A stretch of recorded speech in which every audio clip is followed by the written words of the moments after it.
നിയമരംഗം. അഴിമതി നിരോധന നിയമം 1988. ഈ വിഷയത്തെക്കുറിച്ച് അഡ്വക്കേറ്റ് അരവിന്ദ് ശിവൻ സംസാരിക്കുന്നു. നമ്മുടെ ജനാധിപത്യ സംവിധാനത്തിൻ്റെ സുരക്ഷയ്ക്കും വിശ്വാസ്യതയ്ക്കും അത്യന്താപേക്ഷിതമായ ഒരു നിയമമാണ് 1988 അഴിമതി നിരോധന നിയമം. അഴിമതിക്കെതിരെ പോരാടുന്നതിനും പൊതുഭരണത്തിലെ സമഗ്രത പ്രോത്സാഹിപ്പിക്കുന്നതിനുമായി 1988 സെപ്റ്റംബർ 9 ഇത് പ്രാബല്യത്തിൽ വന്നു.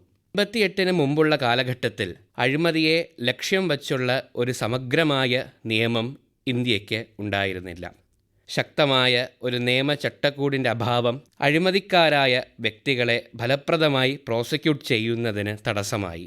ശിക്ഷാ നടപടികളിൽ നിന്ന് മുക്തി നേടാനുള്ള ഒരു സംസ്കാരം വളർത്തിയെടുക്കുകയും ചെയ്തു.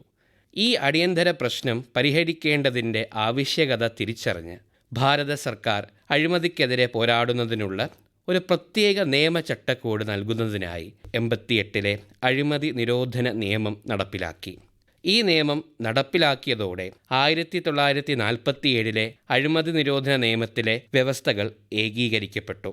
പൊതുസേവനം എന്നത് ഒരു അധികാരം മാത്രമല്ല, ജനങ്ങളോടുള്ള ഒരു പ്രതിബദ്ധത കൂടിയാണ്.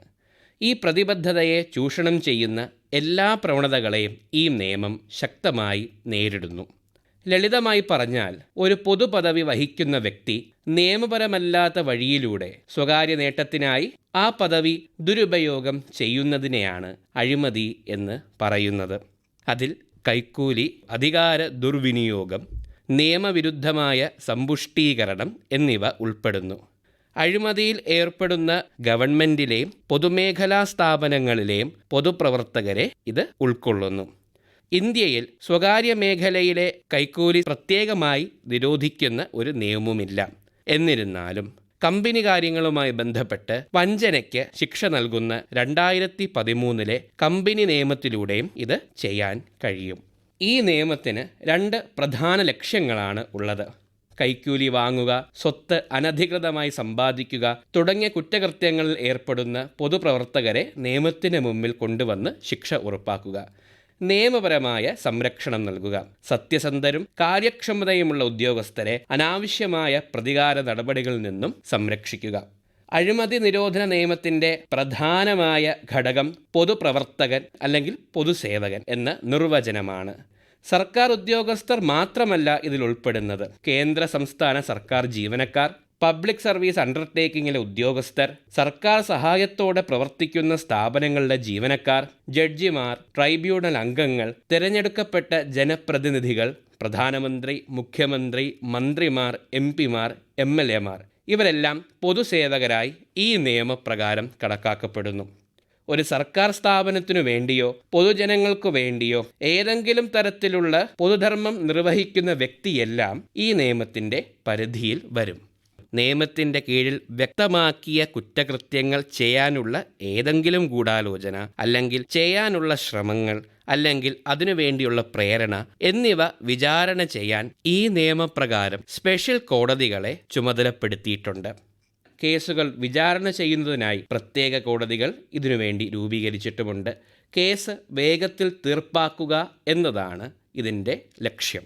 1973 ക്രിമിനൽ നടപടി ചട്ടപ്രകാരം, അല്ലെങ്കിൽ ഇപ്പോഴത്തെ ഭാരതീയ നാഗരിക് സുരക്ഷാ സംഹിത പ്രകാരം സെഷൻസ് ജഡ്ജിയോ അഡീഷണൽ സെഷൻസ് ജഡ്ജിയോ അസിസ്റ്റന്റ് സെഷൻസ് ജഡ്ജിയോ ആയിരിക്കണം എന്നതാണ് പ്രത്യേക ജഡ്ജിയുടെ യോഗ്യതയായി ഈ കോടതികളിൽ പറയപ്പെടുന്നത്. 2018 ഈ നിയമത്തിൽ വരുത്തിയ ഭേദഗതികൾ അഴിമതി വിരുദ്ധ പോരാട്ടത്തിലെ ഒരു വഴിത്തിരിവായിരുന്നു. നിയമം കൂടുതൽ ശക്തമാക്കുകയും നിലവിലുണ്ടായിരുന്ന പല പഴുതുകളും അടയ്ക്കുകയും ചെയ്തു.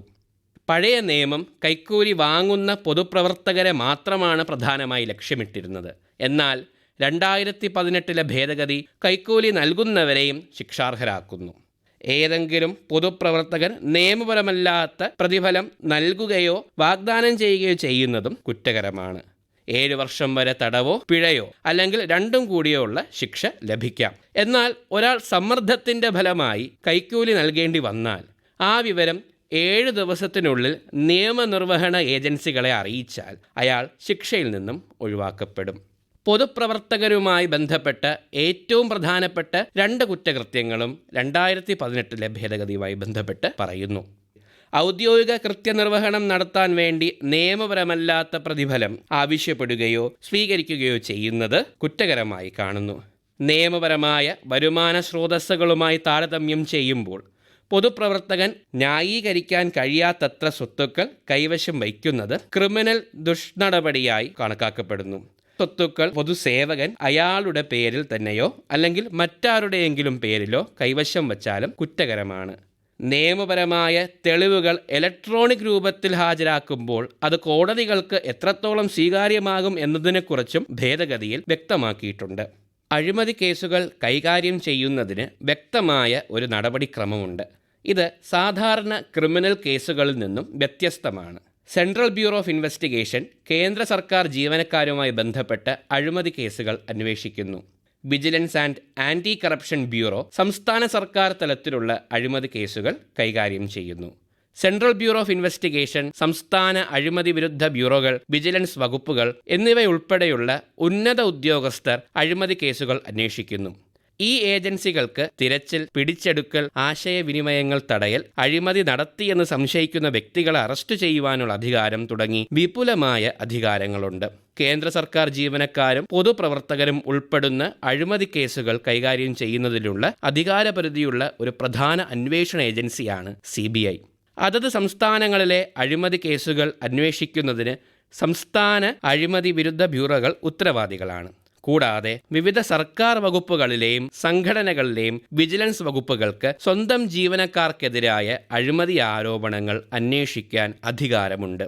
അഴിമതി കണ്ടെത്തുന്നതിലും തെളിവുകൾ ശേഖരിക്കുന്നതിലും പ്രതികൾക്കെതിരെ നിയമ നടപടികൾ ആരംഭിക്കുന്നതിലും ഈ അംഗീകൃത സ്ഥാപനങ്ങൾ നിർണായക പങ്ക് വഹിക്കുന്നു. നിലവിൽ സർവീസിലിരിക്കുന്ന ഒരു പൊതുസേവകനെതിരെ കുറ്റപത്രം സമർപ്പിക്കണമെങ്കിൽ അതത് സർക്കാരിൽ നിന്നോ അധികാരസ്ഥാനത്ത് നിന്നോ മുൻകൂർ അനുമതി ലഭിച്ചിരിക്കണം.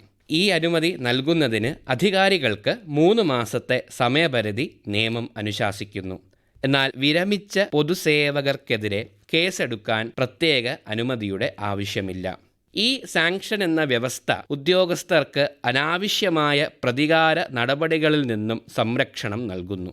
പ്രോസിക്യൂഷൻ അനുമതി നിഷേധിക്കപ്പെടുന്നത് സത്യസന്ധമായ അന്വേഷണത്തിന് തടസ്സമുണ്ടാക്കുന്നു എന്ന വിമർശനവും നിലനിൽക്കുന്നുണ്ട്. അഴിമതി തടയാനുള്ള നിയമപരമായ സംവിധാനത്തിലെ പ്രധാന തൂണുകളാണ് ലോക്പാൽ കേന്ദ്രതലത്തിലും ലോകായുക്ത സംസ്ഥാന തലത്തിലും. ഉന്നത പൊതുസേവകർക്കെതിരായുള്ള അഴിമതി ആരോപണങ്ങൾ സ്വതന്ത്രമായി അന്വേഷിച്ച് നിയമ നടപടി ശുപാർശ ചെയ്യാനുള്ള അധികാരമുള്ള സ്ഥാപനങ്ങളാണിവ. അഴിമതി നിരോധന നിയമത്തിൻ്റെ പ്രവർത്തനത്തെ വളരെയധികം സഹായിക്കുന്ന ഒരു ഉപകരണമാണ് വിവരാവകാശ നിയമം. സർക്കാർ പ്രവർത്തനങ്ങളിൽ സുതാര്യത ഉറപ്പാക്കാൻ ഇത് സഹായിക്കുന്നു. അഴിമതിയെക്കുറിച്ച് വിവരം നൽകുന്ന വ്യക്തികളെ സംരക്ഷിക്കുന്നതിനായി വിസിൽ ബ്ലോവർ സംരക്ഷണ നിയമം കൊണ്ടുവന്നിട്ടുണ്ട്. പൊതുജനങ്ങൾക്ക് വേഗത്തിൽ പരാതികൾ സമർപ്പിക്കുന്നതിനും അറിയിക്കുന്നതിനുമായി 1064 എന്ന ടോൾ ഫ്രീ നമ്പറും 9447789100 എന്ന നമ്പറിൽ വാട്സാപ്പ് സംവിധാനവും ഏർപ്പെടുത്തിയിട്ടുണ്ട്. കൂടാതെ വെബ്സൈറ്റിലൂടെ പരാതി രജിസ്റ്റർ ചെയ്യുന്നതിനുള്ള ഈ പെറ്റീഷൻ www.publicvig.in www.publicvig.in എന്ന സംവിധാനം ഏർപ്പെടുത്തുകയും പരാതികൾ ഡിജിറ്റലൈസ് ചെയ്ത് ഇന്റേണൽ അഡ്മിനിസ്ട്രേറ്റീവ് പ്രോസസ്സിംഗ് സിസ്റ്റം മുഖേന vigilance and anti corruption bureau unit ഓഫീസുകളിലേക്ക് വേഗത്തിൽ കൈമാറുകയും നടപടി സ്വീകരിക്കുകയും ചെയ്യുന്നുണ്ട്. കൈക്കൂലി ആവശ്യപ്പെടുന്നത് പോലെ തന്നെ കുറ്റകരമാണ് കൈക്കൂലി കൊടുക്കുന്നതും. അഴിമതി കണ്ടാൽ പ്രതികരിക്കുക. അഴിമതിരഹിതമായ ഒരു രാഷ്ട്രം കെട്ടിപ്പടുക്കുന്നതിൽ നമുക്കോരോരുത്തർക്കും ഒരുമിച്ച് പങ്കുചേരാം. അഴിമതി നിരോധന നിയമം 1988. ഈ വിഷയത്തെക്കുറിച്ച് ഇതുവരെ സംസാരിച്ചത് അഡ്വക്കേറ്റ് അരവിന്ദ് ശിവൻ. നിയമരംഗം സമാപിക്കുന്നു.